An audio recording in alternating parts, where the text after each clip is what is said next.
Hey guys, Future Federal Agent here. This is another preview video. I'm just showing off my AKMS Polish Underfolder AK-47. I have about 60 or 70 rounds through it, but it's not enough for me to do a full review on the performance of this rifle. I'm just going to give you my initial impressions of it, how it's shot so far, and just kind of basically show it off. Getting this gun to me was awesome, because I am Polish. I was born here in the States, but everyone else in my family is born in Poland, basically. My mom, my dad, my brother, my sister. I'm the only one in my family that has been born in the States. I have a couple cousins, in Austria and, a little bit around Europe there that were born in a few other European countries, but I'm the only one that was born in the States. Ever since I was little, I've known, English is technically my second language. I've been speaking it since I was a kid, so obviously I can speak it just as well as anyone else, but technically I learned Polish first when I was a kid. It's very, very important to me, That's a Polish police patch that my cousin sent me, which goes with all my other police patches. I have Chicago PD, Seattle PD, Cleveland PD, New York PD, Cleveland Police SWAT unit, and then Medina Police, which is a smaller town. But yeah, getting this gun for me was important just because I am Polish. It's awesome for that reason. Being Polish is huge to me. I even have the Polish eagle right here tattooed on my arm in a little tribal design that I came up with. So being Polish is huge for me. So to own a Polish firearm like this one is awesome. Obviously, it's been retooled. This pistol grip is not original. The receiver is American made, as is the barrel, but everything else is from a Polish military parts kit. So some of the parts of this rifle were in the hands of a Polish soldier maybe 20, 30 years back. That's awesome. I love the history behind firearms. That being said, yes, it is a Sentry, but this gun is flawless so far. Bolt is nice and smooth. Tiny little bit of catch back here, but barely any. Safety, nice and smooth. You can actuate it with one finger. It's a little stiff, but then again, you don't want a safety that's just super light. It does click in place nicely. The stock obviously does fold underneath, just as the name implies. For those of you who don't know, there's a button back here. You push that button, hit that, it'll fold underneath the rifle. Then your butt pad right here needs to just fold up. There you go. And now you can shoot it just like this. I have shot it like this, but I just don't like it. It's not very practical. You have to aim down your sights, and there's a lot more muzzle flip this way because everything's going more towards your hand and your arm rather than your shoulder. So I always shoot the stock unfolded. It is surprisingly more comfortable than I thought. Not having an AK before, I've shot my my friend John's AK, his Walser 10, a few times, but I was really surprised then, not shooting an AK before. Everyone's always talking about, oh, you have this massive 7.62 by 39 round, which is so much bigger than 5.56. I thought it was going to kick like a mule. Barely any kick at all. It's a great gun. I'm very happy that I got it. I was originally planning on getting a Walser 10. That weekend, a local gun store was going to have Walser 10s on sale for $400. I paid $505 out the door for this rifle. Excellent deal. Even if it is a Sentry Arms, I did take a really good look at it before I bought it, though.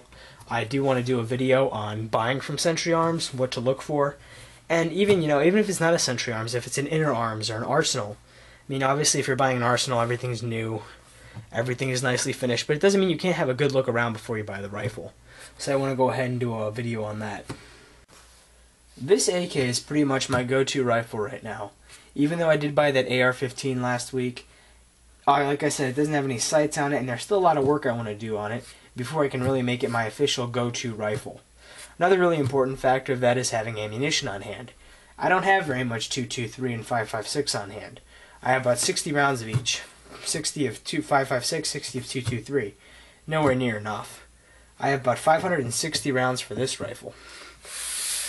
Let me go ahead and show you guys what I have and what I usually run through it. I have 3 boxes of FMJs because everything I usually shoot is hollow point. I'll explain why in a second. Here you go. Here's some Wolf Performance ammo. 7.62 by 39, obviously. $7 for 20 rounds. That's not too bad. Here's some Tula ammo, my favorite type of ammo. These are FMJs also. $6.99 for 20 rounds. It's not bad. And here's some Ulyanovsk military surplus ammo. $5.99 for 15 rounds. It's kind of a rip-off. I don't really like this ammo that much. I've shot it. I don't like it as much as like Tula ammo. And right here is 500 rounds of Tula ammo hollow points. Steel case, Berdan primed, 122 grain hollow point. It's non-corrosive because it's Berdan primed. It's good stuff. It runs through this like a charm. I know a lot of guys, believe it or not, who will only shoot Winchester or some other type of match grade ammo through their AK. I mean, AKs are known for being a real rough gun. They can run dirty. They're stamped steel. I mean, they're known for being a brute, and they pretty much will cycle almost anything you put in them. As long as the caliber's right, it usually goes. So you don't really have to worry about it that much. That's why I love the Tula ammo. It's really cheap. 500 rounds of this, $102 and some change, plus shipping, which is about $20 and cheaper than dirt because ammo is heavy. But still, $122 and some change for 500 rounds of hollow points. I'll take it. The FMJs are actually only like 50 cents less. That's why I prefer the hollow points because, number one, if I was ever to get into a situation where I had to use it in a combat scenario, hollow points will do a lot more damage. It won't just run through the flesh and tear because this round goes straight through. An AK-74 round would obviously tumble, causing tearing. This would just go right through. But when you have a hollow point, it'll spread and cause more damage inside a person's body. Another thing, since it is so cheap, I do shoot these just to shoot them at a range or whatever. Even though I know I'm at a range or someplace outdoors where it is safe to shoot, I'm shooting in a very safe direction.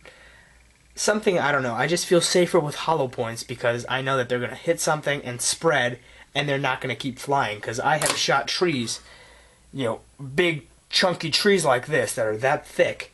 I've literally had my round go straight through them, and that shocked me. Some AK guys might know, yeah, I've done that before too. It's happened to me. It shocked me. I was like, wow, for a tree, 4 or 5 feet in diameter, not to stop that round, that's unbelievable. Mind you, I wasn't shooting from very far, but still, that's crazy. So I have a lot of ammo on hand, so if I ever needed to use this rifle, I absolutely could. Another cool thing about this rifle, at least for me, I'm not going to be changing very much on it because, like I said, I mentioned the whole Polish rifle thing and whatnot. So if I had gotten a Wasser 10, I would have changed that into a tactical carbine. But instead, I'm going to keep this AK just the way it is because my dad likes it this way. I like it this way. I want to keep it more authentic looking. I really would like to change the pistol grip because that is not authentic. I would really like to get a wooden pistol grip and then take these handguards off and go ahead and put the new wooden pistol grip on and then refinish them in a matching tone. Like I said, I want to go ahead and just refinish them. They'll look really nice, hopefully. Other than that, I really don't want to change too much. I have considered getting a new dust cover for it. Not that there's anything wrong with this one, but UTG does sell a dust cover replacement that actually has a Picatinny riser mount on top of it. And the Picatinny rail is mounted obviously on top of the riser, but in between the riser you can actually see through and access your iron sights, which is awesome. If you want to hit something closer, you go ahead and use your irons, but I can mount a tactical combat scope, perhaps something like a fixed 4x magnification scope. I know TactEdge, a company called TactEdge makes one. I've heard decent reviews of it. It's a cheaper one obviously, but like I said, I can't afford an ACOG, so something like that might not be a bad choice. So I can mount that on there just to shoot. Obviously it's not a permanent magnification. If I want to, I can just pop that off along with the scope right on there, pop this dust cover on, you're all set to go. I would go ahead and mount a side mount on it, but this does not have a rail to mount optics on it. That's one of the drawbacks of it, but then it wouldn't be able to underfold the correct way without damaging that rail right here. Alrighty, I do have a few accessories for it. I'm going to go ahead and start with the sling that I bought. Sorry about that, guys. This sling is made by NC Star. I bought it off of Amazon.com for $5. For $5, it's actually a pretty good looking sling. These are not real leather, they're pleather, polyurethane. But the attachment is authentic looking. The screws are nice and green. They match the sling. Easy enough to attach. The only problem that I have with it is it's small. I mean, I'm a big guy. I'm 5'11", 270 pounds. But when I have that thing on me, the gun is basically strapped to my chest like this. So I'm like, barely can't really shoot, and it's just pointless for me.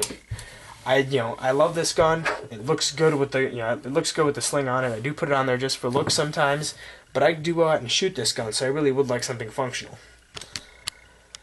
Sorry about that, guys. This camera has been having a problem these past few days with focusing. I have no idea what's going on with it. I'll have to look into it. And I do have 7 magazines for this gun. 2 that came with it, both steel. One's a little bit glossier, one's a little bit more matte. I do prefer the matte one in the gun when I'm trying to present it. It matches the receiver more. When I'm trying to show off the gun, that's what I'll put into it, make it look real nice. It just looks right with this kind of a magazine in it. However, when I'm shooting, I'm not going to lie, I do prefer the polymer magazines. I'm going to go ahead and just keep this thing out and stop putting the pen in there. The same day as I bought the gun, I bought 3 Tapco magazines. I got a great deal, 3 for $25. 2 in desert tan, 1 in black. These fit awesome. I love them. Go ahead and you pop a Tapco mag in here. It's solid, but not too solid. I don't want it to be too solid because when I shoot, I often practice the Spetsnaz reload. I was going to show it in the video, but it honestly would take a second. Go ahead and look it up. I'll annotate how to spell Spetsnaz for those of you guys who don't know how to spell it already. And those of you who don't know what Spetsnaz is, it's Russian Special Forces. So I'll just you can go ahead and look that up on your own time.